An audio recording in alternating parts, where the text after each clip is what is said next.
Assalamualaikum warahmatullahi wabarakatuh. Dina kelas ayeuna simkuring bade maoskeun biantara perkawis pergaulan bebas.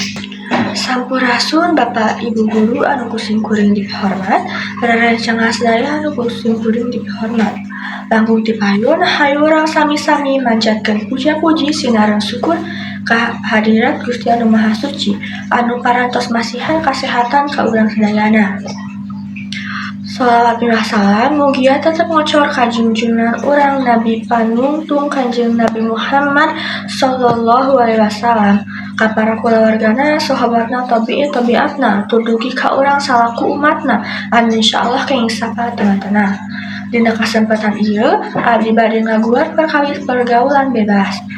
Para wargi sadaya, sapertos anu ku urang tiasa diperhatoskeun di jaman kiwari kahirupan barudak rumaja atos ngawitan robah. Seueur waktu anu kadahna dilebatan ku hal anu ngandung kahadean malah dilebatan ku hal anu ngandung kaawonan. Di antarana wae waktu buka sakola anu kadahna dilebatan ku ekstrakurikuler ieu mah diangge ameng, memotoran sareng bobogohan.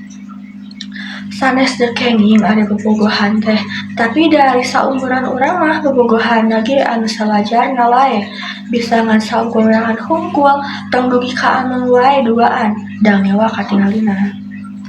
Kumaha upami hubunganna pegat atanapi kumaha upami aya hal anu teu dipikahoyong malah kajadian. Saha nu bakal riweuh jeung saha nu isin? Da anger urang jeung kolot oge. Ayeuna aya sababaraha hal anu jadi penyebab pergaulan bebas, eta diantarana kahiji kurangna perhatosan ti kolot, kadua kolot anu cerai, katilu kurangna iman, kaopat wewengkon dumuk, kalima budak anu henteu nurut ka kolot. Kusabab kitu, hayu atuh urang sasarengan ngajauhan jeung ngamusnahkeun eta pergaulan bebas. Kumaha carana? Ya ku cara ningkatkeun keimanan sareng katakwaan ka Allah Subhanahu wa taala. Nurut ka kolot, junun sakola supaya tiasa ngahontal anu pikahoyong.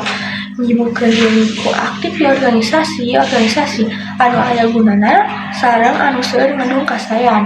Kolot oge kudu ingetan ka anak, sareng keluarga. Kolot kudu bisa ngarahkeunana kana jalan anu bener. Bisa ka anak, tapi kalawan kalimah luyu ditong gugorowokan sareng diperhatoskeun upami anak anjeun ngalakukeun kasalahan anu nyabageun kana remaja. Palargi sadaya, rupina cekap sakitu anu tiasa kuring dipihatur, hapunten upamina seueur kalepatan dina basa atanapi bilih aya anu kagores, manahna ku ucapan simkuring. Da abdi ngadugikeun ieu teh ngan saukur ngaharep mugia para rumaja di Indonesia tiasa nebihan eta pergaulan bebas. Hatur nuhun kana pahartosanana.